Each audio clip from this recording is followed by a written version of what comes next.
Hello, नमस्कार मित्रांनो. या व्हिडिओमध्ये आपल्यासोबत आपली मैत्रीण आहे साक्षी आणि ती सकाळपासून रात्रीपर्यंत काय काय करते ते आपण बघणार आहोत. तर सकाळी सर्वप्रथम सूर्य उगवतो आणि साक्षी झोपेतून उठते आणि त्याच्यानंतर साक्षी आपले दात घासते, आंघोळ करते आणि मग तिला तिच्या आईसोबत व्यायाम करायला खूप आवडतं, म्हणून ती सकाळी सकाळी छान व्यायाम करते. त्यानंतर सूर्य थोडासा वरती आलेला असतो आणि दुपार सुरू झालेली असते. म्हणजेच दुपारी सूर्य आपल्या डोक्याच्या वर येतो आणि मग आपल्याला गरम होऊ लागते.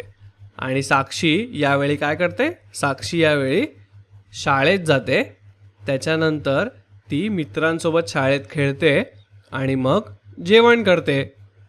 तर अशा प्रकारे साक्षीची दुपार जाते. त्यानंतर संध्याकाळ व्हायला सुरुवात होते आणि सूर्य हा मावळू लागतो. आणि सूर्य मावळताना संध्याकाळी साक्षी काय काय करते? तर संध्याकाळी साक्षी घराबाहेर खेळते. तिला मित्रांसोबत खेळायला खूप आवडतं. ती सायकल चालवते, मित्रमैत्रिणींसोबत खेळते आणि त्यानंतर ती छानपैकी घरी येऊन हातपाय धुते आणि मग तिला पुस्तकं वाचायला किंवा चित्र काढायला खूप आवडतं.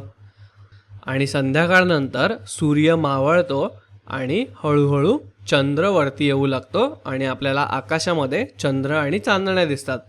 आणि साक्षी यावेळी रात्री काय काय करते ते पण आपण बघूया. तर साक्षी रात्री सर्वप्रथम तिच्या कुटुंबासोबत जेवते. ते सर्वजण एकत्र जेवायला बसतात आणि एकत्र जेवतात. त्यानंतर तिला गोष्टीचं पुस्तक वाचायला खूप आवडतं. मग ती गोष्टीचं पुस्तक वाचत वाचत नंतर झोपून जाते. तर अशा प्रकारे आपण साक्षीचा संपूर्ण दिवस बघितलेला आहे.